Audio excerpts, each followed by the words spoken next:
Hi everyone. Let us discuss the PIB press news release for 21 October 2021. Let's start with President Secretariat. President of India जो है उन्होंने members of Bihar legislature जो है उनको एक address दिया है on the occasion of centenary celebration of Bihar legislative assembly. 1921 में गवर्नमेंट ऑफ इंडिया के अंदर में यहाँ पे प्रोविंशियल असेंबली बनाई गई थी बिहार की, बिहार प्रोविंशियल लेजिस्लेटिव असेंबली। तो उसके इस साल 100 ईयर्स कंप्लीट हो गए हैं एंड उस ओकेजन पे प्रेसिडेंट ने यहाँ के एमएलएस को, लेजिस्लेटिव असेंबली को यहाँ पे एक एड्रेस दिया है। Then second we move on to prime minister's office. यहाँ पे प्राइम मिनिस्टर के ऑफिस से 3 रिलीजेस हैं which are related to a single news. That is हमारे यहाँ 1 बिलियन मार्क जो है वैक्सीनेशन का, या 100 करोड़ वैक्सीनेशन जो है वो माइलस्टोन कंप्लीट हो गया है। तो बहुत सारे वर्ल्ड लीडर्स जो हैं उन्होंने 100 करोड़ वैक्सीनेशन के लिए इंडिया को कॉन्ग्रेचुलेट किया है। ये एक माइलस्टोन इसलिए because this is the biggest and largest vaccination programme across the world. So this is a very important significant milestone and PM ने डॉक्टर्स और नर्सेज के लिए ग्रेटिट्यूड शो किया है for crossing the 100 crore vaccination mark. इसके बाद second PM ने एक एड्रेस दिया है इनॉग्रेशन ऑफ इन्फोसिस फाउंडेशन विश्राम सदन। ये इन्फोसिस फाउंडेशन ने एम्स दिल्ली जो है उसका एक कैंपस जो है झज्जर कैंपस, वहाँ पे एक नेशनल एक विश्राम सदन जो है, एक बेसिकली रेसिडेंशियल कॉम्प्लेक्स है, एक कॉम्प्लेक्स बनाया है जहाँ पे कैंसर पेशेंट जो आते हैं उनके जो रिलेटिव्स होते हैं जो वहाँ पे स्टे करते हैं उनके साथ, उनके स्टे की फैसिलिटी रहेगी।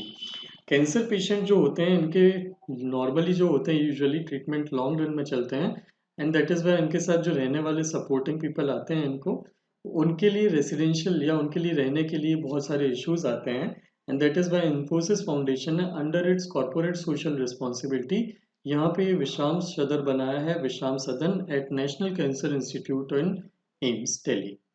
सो ये यहाँ पे सेकेंड रिलीज था। Third release relates to police commemoration day.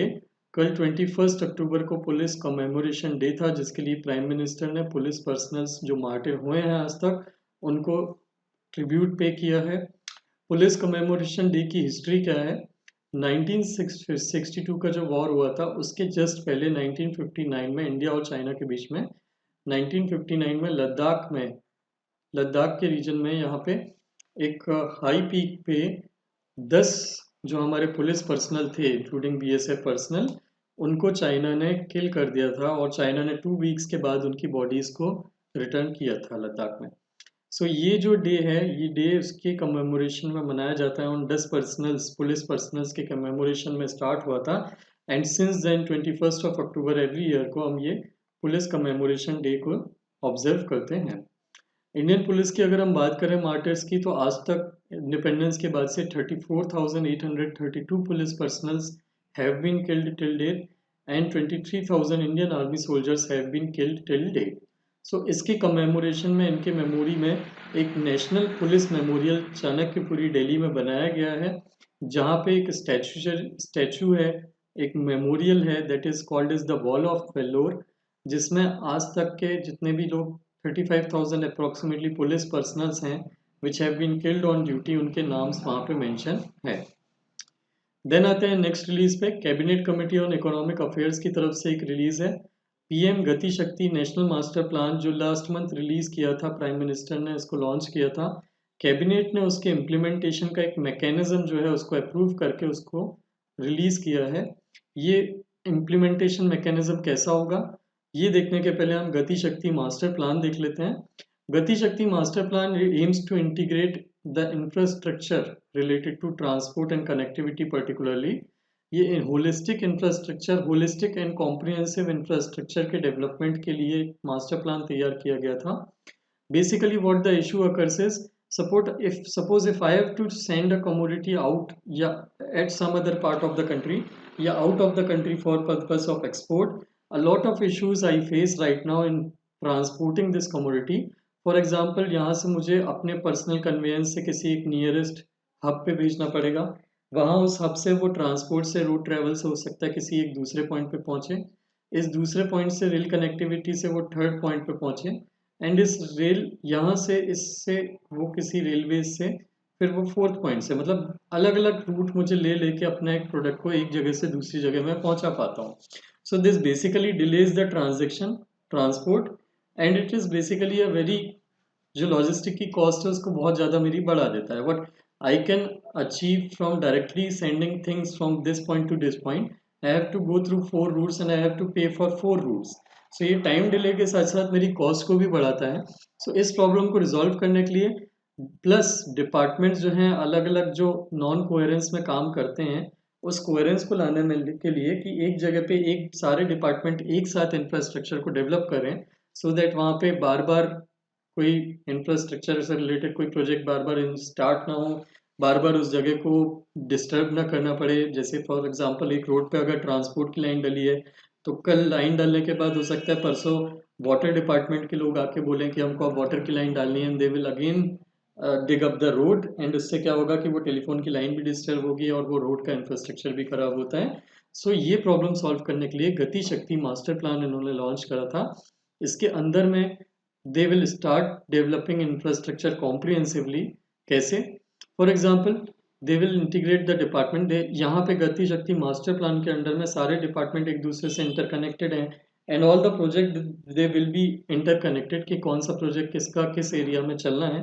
सो उस केस में सपोज इस पॉइंट से यहाँ से रोड कनेक्टिविटी आनी है, so railway department will be able to know कि यहाँ से यहाँ तक रोड बन गई है, तो we should put up a rail line from here to here at this point, so that यहाँ से ट्रांसपोर्ट जो भी आ रहा है, इंफ्रास्ट्रक्चर गुड्स जो भी आ रहे हैं, वो यहाँ से यहाँ सीमलेसली और यहाँ से यहाँ सीमलेसली वापस जा सकें. सो this is the main of गति शक्ति मास्टर प्लान. इसमें रोडवे कैपेसिटी को इंक्रीज करना है, नए एयरपोर्ट, हेलीपोर्ट, वाटर एयरोड्रोम इन्विजन्ड है, रेलवे ट्रांसपोर्ट कार्गो कैपेसिटी को इंक्रीज करना है, ट्रांसमिशन नेटवर्क इलेक्ट्रिसिटी का इंक्रीज करना है, रिन्यूएबल एनर्जी कैपेसिटी को इंक्रीज करना है, एंड कनेक्टिविटी इंटरनेट कनेक्टिविटी को इम्प्रूव करना है. सो इसके इम्प्लीमेंटेशन के लिए इन्होंने एक मैकेनिज्म बनाया है, एक 3 टियर मैकेनिज्म बनाया है. 3 टियर मैकेनिज्म क्या होगा? सबसे ऊपर इन्होंने एक EGOS बनाया है, that is this empowered group of secretaries. इसके नीचे होगा network planning group NPG, and सबसे नीचे होगा इसके नीचे, दैट इज इसके नीचे या इससे अटैच्ड आप बोल सकते हैं, that is technical support unit. EGOS जो है, this is the top authority, monitoring authority. EGOS जो है, it is the monitoring authority. ये फ्रेमवर्क ले डाउन करता है, रिव्यू और मॉनिटर करता है इम्प्लीमेंटेशन ऑफ PM गति Shakti national master plan. NPG जो है, नेशनल प्लानिंग ग्रुप, ये डिपार्टमेंट के जो सेक्रेटरीज हैं, इनके मिनिस्ट्रीज के, ये इनका एक नेटवर्क होता है जहाँ पे ये अपने अपने प्रोजेक्ट को बेसिकली कन्वे करते हैं और नेटवर्क करते हैं आपस में कि कौन सा प्रोजेक्ट किसके साथ कोऑर्डिनेशन में चलना चाहिए. एंड EGOS को ये सपोर्ट करते हैं डिसीजन मेकिंग करने में और प्रोग्राम का फ्रेमवर्क बनाने में. एंड सबसे नीचे आता है technical support unit. Technical support unit जो है, ये इसमें एक्सपर्ट होते हैं, डोमेन एक्सपर्ट, अलग अलग इंफ्रास्ट्रक्चर सेक्टर्स के, जो नेटवर्क प्लानिंग ग्रुप को हेल्प करते हैं regarding expert advice and knowledge की क्या कहाँ पे कैसे करना चाहिए. So this is a 3 tier mechanism which has been made under to implement Gati Shakti master plan. Then we move on to election commission. Election commission की तरफ से एक नोटिफिकेशन आया है.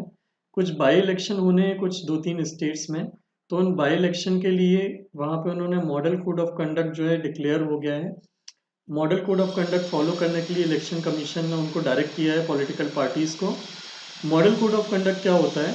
ये 1960 में स्टार्ट हुआ था. State of Kerala was the first to implement a model code of conduct. After poll dates ये कब एक्शन में आता है एनफोर्समेंट में? 1960 में केरला ने इसको फर्स्ट टाइम ट्राई किया था. उसके बाद election commission liked it. It proposed it to the political parties कि आप ये model code of conduct follow करिए, इससे इलेक्शन जो है फ्री एंड फेयर करने में हमको हेल्प मिलेगी. कंसेंसस मिलने के बाद पॉलिटिकल पार्टीज ने सारी अपने कंसेंसस बनाने के बाद इसको अप्रूव कर दिया कि model code of conduct election commission जो है ये हर इलेक्शन में लगा सकता है. And election commission under article 324 model code of conduct impose करता है before election. Model code of conduct enforcement में कब आता है? ये पोल डेट अनाउंस होने के बाद तुरंत एक्शन में फोर्स में आ जाता है अपने आप ऑटोमेटिकली. और कब तक फोर्स में रहता है? जब तक रिजल्ट और नोटिफिकेशन फाइनल इलेक्शन कमीशन का रिजल्ट्स का रिलेटेड ना आ जाए. मॉडल कोड ऑफ कंडक्ट होता क्या है? So it is a set of norms जिसमें कुछ गाइडलाइंस, कुछ रूल्स लिखे गए हैं जो पॉलिटिकल पार्टीज और पॉलिटिकल कैंडिडेट्स जो होते हैं, इलेक्शन कैंडिडेट्स, वो फॉलो करते हैं। ये क्यों बनाए गए हैं? ताकि सारे इलेक्शन कैंडिडेट जो हैं उनको लेवल प्लेइंग फील्ड मिले इलेक्शन में फाइट करने के लिए। कैंपेन जो हो वो मेरिट बेस्ड हो, नॉट मनी पावर बेस्ड और not muscle power based. And corrupt practices का अवॉइडेंस हो, करप्ट प्रैक्टिसेस का यूज ना करें पॉलिटिकल पार्टीज। जैसे कि अगर कोई गवर्नमेंट, अगर कोई पॉलिटिकल पार्टी पावर में है, अभी गवर्नमेंट रूलिंग पार्टी है, तो वो गवर्नमेंट की मशीनरी का यूज कर सकती है अपने बेनिफिट के लिए। सो इस टाइप की करप्ट प्रैक्टिसेस को बेनिफिट प्रिवेंट करने के लिए, अवॉइड करने के लिए, मिसयूज ऑफ गवर्नमेंट मशीनरी या रिसोर्स को अवॉइड करने के लिए ये मॉडल कोड ऑफ कंडक्ट बनाया गया है। मॉडल कोड ऑफ कंडक्ट के अंदर में प्रोविजन क्या है? सो वैसे तो इसके अंदर में 8 डोमेन्स हैं, 8 हेडिंग्स हैं, उसके अंदर बहुत सारे प्रोविजंस हैं। We will discuss the most important ones here. पहला, कोड ऑफ कंडक्ट इम्प्लीमेंटेशन में आने के बाद सेंट्रल और स्टेट गवर्नमेंट कोई भी नई स्कीम या नया अनाउंसमेंट नहीं करती है जो वोट्स को उनके फेवर में कर सके। गवर्नमेंट रिसोर्सेज को इलेक्शन प्रिपरेशन के लिए यूज नहीं किया जा सकता। As soon as government code of conduct implement होता है, जितनी भी पार्टी रिलेटेड स्लोगन या प्रमोशनल मटेरियल होता है वो वॉल्स से रिमूव कर दिया जाता है। रोड्स के आसपास कोई भी होर्डिंग, बैनर या पोस्टर लगे हैं तो उनको भी रिमूव कर दिया जाता है। पॉलिटिकल पार्टीज जो हैं उनको रैली के लिए परमिशन लेनी होती है, प्रोसेशन और मीटिंग के लिए। कोई भी किसी भी जगह पे रैली, प्रोसेशन या मीटिंग करना हो तो उसके लिए डिस्ट्रिक्ट एडमिनिस्ट्रेशन से परमिशन लेनी पड़ती है, इलेक्शन कमीशन से। ये इसलिए ताकि दो पार्टीज की रैली और प्रोसेशन आपस में कन्फ्लिक्ट में ना आए। देन रिलीजियस प्लेसेस को यूज़ नहीं कर सकते आप इलेक्शन के लिए। वोटर्स को आप किसी भी चीज़ से ब्राइब नहीं कर सकते, ब्राइब वोट के लिए। किसी कैंडिडेट या पार्टी पे पर्सनल अटैक नहीं कर सकती। देन कोई भी व्हीकल जो है, आप वोटर्स को पोलिंग स्टेशन लाने के लिए किसी व्हीकल का अरेंजमेंट नहीं कर सकते। लिकर्स जो है उसको डिस्ट्रीब्यूट नहीं कर सकते एनीवन टू एनीवन। पोलिंग के डे पे और पोलिंग के 24 आवर्स पहले आप लिकर का डिस्ट्रीब्यूशन नहीं कर सकते। हालांकि there is no law which makes model code of conduct enforceable. There is no specific law. अगर कोई पॉलिटिकल पार्टी वायलेट करती है मॉडल कोड ऑफ कंडक्ट तो there is no specific law जिसका वायलेशन माना जाएगा, जिसमें पनिशमेंट प्रिस्क्राइब हो कि इस वायलेशन के लिए ये पनिशमेंट दी जाएगी। तो what election commission do is it enquires, and IPC की जो रिलीवेंट सेक्शन है या रिप्रेजेंटेशन ऑफ पीपल्स एक्ट जो इलेक्शन को कंडक्ट करता है, इलेक्शन प्रोसीजर को, उसकी किसी सेक्शन को वायलेशन का मान के और उसके थ्रू जो भी पीनल प्रोविजन लगाना है वो लगाती है इलेक्शन कमीशन। देन आते हैं मिनिस्ट्री ऑफ डिफेंस के रिलीज पे। यहाँ पे नेवल कमांडर्स कॉन्फ्रेंस जो 3 डेज पहले स्टार्ट हुई थी, जिसके बारे में हमने ऑलरेडी डिस्कस कर लिया है पास वीडियोस में, 2 वीडियोस में। ये कॉन्फ्रेंस कंक्लूड हो गई है। देन आते हैं ministry of electronics and information technology. तो MIT जो है ये नवंबर 2021 में एक इंडिया इंटरनेट गवर्नेंस फोरम इसको कंडक्ट करेगी to bring all the stake holders of internet governance on a single platform.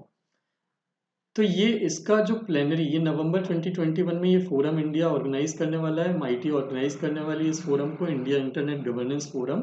सो इसका कल प्लेनरी इनॉग्रेशन सेशन था। एक मतलब एक प्री टाइप का जो ट्रेलर टाइप का होता है वो वाला सेशन इसका कल कंडक्ट हुआ था।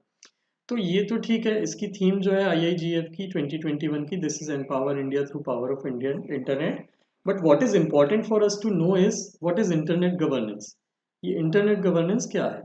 सो एक 2002 में, 2003 में UN ने एक कॉन्फ्रेंस बुलाई थी कि अब इंटरनेट जो है ये स्प्रेड हो रहा है अक्रॉस द वर्ल्ड। सो ये इंटरनेट से रिलेटेड कैसी गवर्नेंस, क्या रूल्स होने चाहिए जो गवर्नमेंट और सिटीजन्स दोनों को फॉलो करना चाहिए, किस टाइप के रूल्स होना चाहिए, इस पे एक डिस्कशन करना UN ने स्टार्ट किया था। तो एक समिट हुआ था UN ने जो ऑर्गेनाइज करवाया था, जिसका नाम था world summit on information society. इसका एम क्या था कि सारे जो कंट्रीज रिप्रेजेंटेटिव्स हैं वो बैठें, डिस्कस करें और डिसाइड करें कि how should our governance be in the time of internet. कि इंटरनेट में कौन कौन से सिटीजन्स को राइट अवेलेबल होना चाहिए, कितने राइट अवेलेबल होना चाहिए, किस टाइप की सोसाइटी हम इन्विजन करते हैं बेस्ड ऑन इंटरनेट। सो इसको लेके डिस्कशन उन्होंने स्टार्ट किया था। तो ये जो पहला वर्ल्ड समिट हुआ था ये 2 फेजेस में हुआ था। पहला फेज हुआ था इसका जेनेवा में 2003 में, जिसमें इन्होंने ये डिस्कस किया था कि हमको किन चीज़ों पे डिस्कशन करना है। तो जेनेवा 2003 का जो वर्ल्ड समिट हुआ था उसमें दे डिसाइडेड कि हमको ऑनलाइन कौन कौन से राइट सिटीजन्स को देने चाहिए, इंश्योर करना चाहिए सारी कंट्रीज को, ये डिस्कस करेंगे। एंड हम कैसे सोसाइटी को नॉलेज सोसाइटी बना सकते हैं ये डिस्कस करेंगे। नॉलेज सोसाइटी मतलब हम इंटरनेट बेस्ड सोसाइटी ऐसी बनाना चाहते हैं जो सिर्फ इंफॉर्मेशन डिसेमिनेशन का एक टूल ना हो, बल्कि एक नॉलेज का प्लेटफॉर्म हो जहाँ पे लोग आके अपना नॉलेज गेन करें, विजडम गेन करें, और सोसाइटी को कैसे पीसफुल बना सकते हैं और कैसे लॉ एंड ऑर्डर को मेंटेन कर सकते हैं, नॉलेज बेस्ड सोसाइटी बना सकते हैं, ये हम कैसे अचीव कर सकते हैं इसको डिस्कस करें। और फिर उसका सेकेंड फेज हुआ था ट्यूनिस में 2005 में। तो ये जो डिस्कशन के इश्यूज थे इनको हम एक्शन में कैसे लाएंगे, ये ट्यूनिस एजेंडा 2005 में इन्होंने डिसाइड करा। और इसके लिए इन्होंने डिस्कस करा कि हम हर साल एक एनुअल कॉन्फ्रेंस करेंगे जहाँ पे हम डिस्कस करेंगे कि इंटरनेट में क्या चेंजेस, इंटरनेट के कारण गवर्नेंस में क्या इश्यूज आ रहे हैं, क्या चेंजेस आ रहे हैं, and what should be the next step of governments. And हर 10 साल में एक इसका रिव्यू करेंगे। तो 2015 में इन्होंने पहला फर्स्ट 10 ईयर्स रिव्यू करा था, 2025 में इसका सेकेंड रिव्यू होगा, एंड अभी हम 2025 की तरफ मूव कर रहे हैं जहाँ पे हम पिछले 10 साल में इंटरनेट में क्या प्रोग्रेस हुई एक कॉम्प्रिहेंसिव रिव्यू लेंगे और उसके बेस पे हम डिसाइड करेंगे। तो ये यूएन का इंटरनेट गवर्नेंस फोरम जो है, इसके अंडर में हर साल एक कंट्री जो है ये इंटरनेट गवर्नेंस फोरम को ऑर्गेनाइज करती है, एंड 2021 में इंडिया इसको ऑर्गेनाइज कर रहा है। So this is very important, ये आपको याद रखना है for the purpose of pre. Then आते हैं ministry of environment, forest and climate change के रिलीज पे। COP 26 होने वाली है, कॉन्फ्रेंस ऑफ पार्टीज 26 मीटिंग। तो इसके अंदर में इंडिया के जो मिनिस्टर हैं उन्होंने स्टेटमेंट दिया है कि जितने भी अभी इंपॉर्टेंट पेंडिंग इश्यूज हैं जो हम अभी तक डिसाइड नहीं कर पाए हैं कि क्लाइमेट चेंज से टैकल कैसे करेंगे, जो हमको क्लाइमेट चेंज से डील करने में ऑब्स्ट्रक्ट कर रहे हैं, सो उनको हमको रिजॉल्व करने की कोशिश करना है, ऐसा इन्वायरमेंट मिनिस्टर ने स्टेटमेंट दिया है COP 26 के पहले। सो COP 26 क्या है? This is conference of parties. Conference of parties कौन सी पार्टीज? सो इसको देखने के पहले हम समझ लेते हैं कि कॉन्फ्रेंस ऑफ पार्टीज क्या है। 1993 में यूएन क्लाइमेट चेंज की कॉन्फ्रेंस हुई थी, एंड 1994 में एक एग्रीमेंट साइन हुआ था जिसका नाम था UNFCCC, United Nations framework convention on climate change, जिसके अंदर में अप्रोक्सीमेटली 194 कंट्रीज डिसाइडेड कि हमारे यहाँ क्लाइमेट चेंज हो रहा है और उसके बहुत वास्ट इम्पैक्ट आने के चांसेस हैं आने वाले टाइम में। सो इसको कंट्रोल या प्रिवेंट करने के लिए हम क्या करें। तो 2015 में एक कॉन्फ्रेंस हुई थी पेरिस में, वहाँ पे ये डिसाइड हुआ कि हमारा टेम्परेचर जो है, ग्लोबल वार्मिंग, ये UNFCCC का जो कन्वेंशन है इसके अंदर में हर साल फिर कंट्रीज बैठ के डिस्कशन करने लगी, मीटिंग करने लगी कि what step should be take to control the climate change, to limit the climate change, to prevent the global warming. So इसकी हर साल मीटिंग जो होती है उसको कॉन्फ्रेंस ऑफ पार्टीज बोला जाता है। And the 26th conference of parties जो होने वाली है, इसकी जो 26th मीटिंग होने वाली है, that is scheduled to happen in on from 1st to 12th November. UK और इटली इसको जॉइंटली ऑर्गेनाइज कर रहे हैं। सो इसके अंदर में एजेंडा क्या है, अभी 2015 में पेरिस क्लाइमेट एग्रीमेंट हुआ था जिसमें सबने डिसाइड किया, सारी कंट्रीज ने, कि हम by the year 2100, by the end of this century, हमारा temperature, global temperature more than 2 degree Celsius rise नहीं होना चाहिए than pre industrial level. Pre industrial level मतलब 1870s के टाइम से हमने रिकॉर्ड करना शुरू करा था टेम्परेचर, ग्लोबल टेम्परेचर। तो वो हमारा उस टाइम पे हमारा इंडस्ट्रियलाइजेशन चालू हुआ था यूके से, इंग्लैंड से। तो ये इंडस्ट्रियल रिवॉल्यूशन आने के पहले जो हमारा टेम्परेचर था उससे 2 डिग्री सेल्सियस टेम्परेचर क्रॉस नहीं करना चाहिए बाय 2100। और इसको लिमिट करने के लिए हमको कुछ स्टेप्स लेने पड़ेंगे। तो वो क्या स्टेप्स लेने पड़ेंगे ये conference of meetings of parties अब डिसाइड करती है, डिस्कस करती है हर साल। तो इसकी जो मीटिंग 26 है ये अब यूके और इटली में होगी, और इसमें जो भी डिस्कशन होगा उसको हम डिस्कस करेंगे आगे आने वाले कुछ वीडियोस में।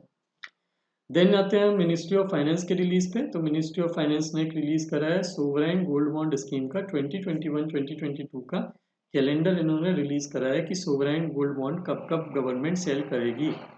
तो इसके इन्होंने 4 ट्रांच निकाले हैं, ये 4 सीरीज निकाली है, मतलब इन मंथ में इन डेट्स पे गोल्ड बॉन्ड जो है वो गवर्नमेंट बेचेगी इन पीरियड्स में through RBI sovereign gold bond scheme के अंदर में गवर्नमेंट ऑफ इंडिया के लिए गोल्ड बॉन्ड सेल करता है। तो ये गोल्ड बॉन्ड स्कीम क्या है? गोल्ड बॉन्ड स्कीम के अंदर में आप जो है एक इंडिविजुअल या कोई भी जो है वो गोल्ड खरीदने की जगह गोल्ड के बॉन्ड खरीद सकता है, पेपर्स, जिसके पैसे वो गवर्नमेंट को देगा, गवर्नमेंट उसको यूज करेगी कहीं अच्छे वेलफेयर के लिए, और आपको गोल्ड मिल जाएगा इन पेपर फॉर्म। तो आपकी टेंशन खत्म हो जाएगी गोल्ड को स्टोर करने की। प्लस गोल्ड को स्टोर नहीं करा आपने, आपने जो पैसे दिए हैं उस पर आपको इंटरेस्ट मिलेगा। आप अगर गोल्ड खरीदोगे तो आपको इंटरेस्ट पेमेंट नहीं मिलता, आप अगर गोल्ड बॉन्ड खरीदोगे तो आपको इंटरेस्ट पेमेंट मिलेगा। सो आपने एक तरह से गोल्ड खरीदा है पेपर फॉर्म में, और उस पर आपको इंटरेस्ट भी मिल रहा है। इससे गवर्नमेंट के पास मोबिलाइजेशन हो रहा है मनी का। गोल्ड जो है वो गोल्ड का स्टोरेज नहीं हो रहा फिजिकल, और गोल्ड का फिजिकल स्टोरेज नहीं हो रहा तो गोल्ड का इंपोर्ट कम होगा, इंपोर्ट कम होगा तो बेसिकली करंट अकाउंट डेफिसिट हमारा कम होगा। तो this is the main crux of gold bond scheme. ये गवर्नमेंट ने रिजर्व बैंक के थ्रू इसको इम्प्लीमेंट करती है। कौन खरीद सकता है ये बॉन्ड को?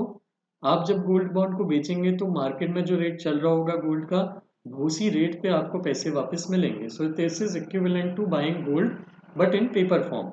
सो ये बॉन्ड कौन खरीद सकता है इसको? Resident individual, Hindu undivided families, trust, universities, charitable institutions, ये लोग एलिजिबल हैं खरीदने के लिए। याद रखिएगा रेसिडेंट इंडिविजुअल बोला है मैंने, एनआरआईज गोल्ड बॉन्ड में इन्वेस्ट नहीं कर सकते।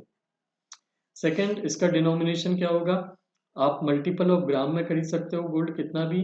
बेसिक यूनिट 1 ग्राम रहेगी, मतलब मिनिमम 1 ग्राम का आपको खरीदना पड़ेगा गोल्ड। उससे ऊपर आप कितने भी ग्राम मल्टीपल्स में खरीद सकते हो। इसका पीरियड क्या रहेगा? टर्नओवर ऑफ बॉन्ड 8 ईयर्स का है। आप एग्जिट कब कर सकते हो? 5th ईयर के बाद, बिना पेनल्टी के अपने पैसे वापस पूरे ले सकते हो 5th ईयर के बाद। इसके बाद मैक्सिमम लिमिट क्या है? तो इंडिविजुअल के लिए 4 kg है, हिंदू अनडिवाइडेड फैमिलीज के लिए 4 kg है, और ट्रस्ट और सिमिलर एंटिटीज के लिए 20 kg की लिमिट है गोल्ड खरीदने की मैक्सिमम। इंटरेस्ट रेट, तो इसमें इंटरेस्ट रेट 2.5% इंटरेस्ट मिलेगा आपको पर एनम, जो सेमी एनुअली पेएबल होगा, मतलब 6 मंथली पेएबल होगा 2.5%। उसके बाद कोलेट्रल क्या होगा? बॉन्ड आप किसी कोलेट्रल का पर्पस क्या है? सोवरेन गोल्ड बॉन्ड, आप उस बॉन्ड को कोलेट्रल की तरह रख सकते हो अगर आपको लोन खरीदना है, किसी से लोन लेना है तो। Then tax treatment, gold bond पे जो भी आपको इंटरेस्ट मिलेगा उस पर आपको टैक्स लगेगा, बट कैपिटल गेन्स टैक्स नहीं लगेगा आपको। Sovereign gold bond are exempted from capital gains tax. For example आपने 100 का गोल्ड खरीदा, 5 साल के बाद आपने 120 का सेल कर दिया, तो 20 रुपीज़ जो आपको गेन हुआ उस पर आपको कोई इंटरेस्ट नहीं देना है। This is capital gains tax. Then आता है नेक्स्ट रिलीज पे ministry of personnel public grievances and pension. यहाँ पे इन्होंने सिविल सर्विस एग्जाम 2020 में जो सिलेक्ट हुए हैं उनको फेलिसिटेट किया है। Then ministry of social justice and empowerment, यहाँ पे पैरासाइक्लिस्ट श्री अक्षय सिंह हैं फेमस, उनको अलिम्को ने एक प्रोस्थेसिस दिया था। इन्होंने Limca book of record cycling का अटेम्प्ट किया है। This not one but attempt, but this is an achievement in itself. Alimco जो है एक सेंट्रल पब्लिक सेक्टर एंटरप्राइजेस हैं जो डिसेबल्ड के लिए, ये department of empowerment of persons with disabilities के लिए काम करता है, के अंडर में काम करता है। इसका एम है आर्टिफिशियल लिम्ब और एक्सेसरीज जो होती हैं उनका डेवलपमेंट, अवेलेबिलिटी, यूज और सप्लाई और डिस्ट्रीब्यूशन को प्रमोट और एनकरेज करना। And Alimco is the only manufacturing company, Alimco का फुल फॉर्म क्या है? Artificial limbs manufacturing corporation of India. Alimco का फंक्शन है, this is the only manufacturing company जो जितनी भी टाइप की डिसेबिलिटीज होती हैं उनके लिए कुछ ना कुछ असिस्टिव डिवाइसेस बनाती है अक्रॉस द कंट्री और उसको डिस्ट्रीब्यूट करती है। So this is Alimco. Then आते हैं हम नीति आयोग पे। नीति आयोग ने जो है एक डिजी बुक लॉन्च करी है, डिजी बुक, इसका नाम है इनोवेशंस फॉर यू, और ये ऐसी मल्टीपल बुक्स रिलीज करने वाला है अलग अलग सेक्टर के लिए, जिसमें इसने कल रिलीज करी है हेल्थ केयर पे फोकस्ड इनोवेशंस फॉर यू वाली बुक। तो ये बुक क्या है? इस बुक के अंदर में नीति आयोग की सपोर्ट या अटल इनोवेशन मिशन के अंदर में जो भी स्टार्टअप्स इंक्यूबेट हुए थे उनकी सक्सेस स्टोरीज में मेंशन है। सो अटल इनोवेशन मिशन क्या है ये देख लेते हैं। अटल इनोवेशन मिशन जो है ये नीति आयोग इसको इम्प्लीमेंट कर रहा है, एग्जीक्यूट कर रहा है। ये गवर्नमेंट ऑफ इंडिया का फ्लैगशिप इनिशिएटिव है to promote a culture of innovation and entrepreneurship in the country. Innovation और एंटरप्रेन्योरशिप को प्रमोट करने के लिए ये चला रहे हैं। 2016 में इसको स्टार्ट किया था। ये होलिस्टिक अप्रोच लेता है प्रॉब्लम सॉल्विंग इनोवेटिव माइंडसेट के लिए और उसको प्रमोट करता है अलग अलग डोमेन में। सो अलग अलग कौन से डोमेन में, तो अलग अलग डोमेन के बेस पे इसके अंदर में सब इनिशिएटिव हैं। इसके 6 मेन इनिशिएटिव हैं अटल इनोवेशन मिशन के अंदर में। पहला है अटल टिंकरिंग लैब। ये स्कूल में लैब्स बनाई जाएंगी कुछ इनोवेशन की, जो 6th से 12th क्लास के स्टूडेंट्स में इनोवेशन को प्रमोट करेंगी।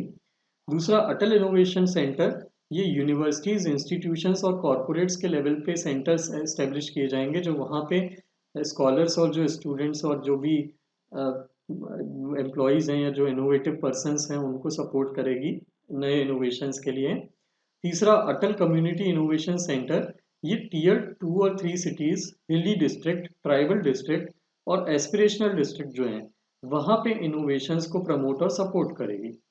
देन अटल न्यू इनोवेशन सेंटर, ये सोच ऐसे इनोवेशंस को सपोर्ट करेगा जिनका सोशियो इकोनॉमिक इम्पैक्ट बहुत ज़्यादा है। देन अराइज अनेक चैलेंज, अराइज अनेक चैलेंज जो है ये एमएसएमईज में जो इनोवेशन करने की कोशिश कर रहे हैं, जो एमएसएमईज है जो इनोवेशन कर रही है और एमएसएमईज में इनोवेशन प्रमोट करने के लिए, सपोर्ट करने के लिए ये अराइज अनेक चैलेंज एम के अंदर में एक आता है। And lastly mentor of change, mentors of change programme के अंदर में there will be mentorship guidance and support which will be provided to students, to innovators, to help build their innovation. So this is the Atal Innovation Mission. This is a very important mission for promoting entrepreneurship and innovation in the country. So these were all the press releases for 21st of October 2021. Next time we will discuss some other current affairs, some other PIB press releases. Thank you very much for watching.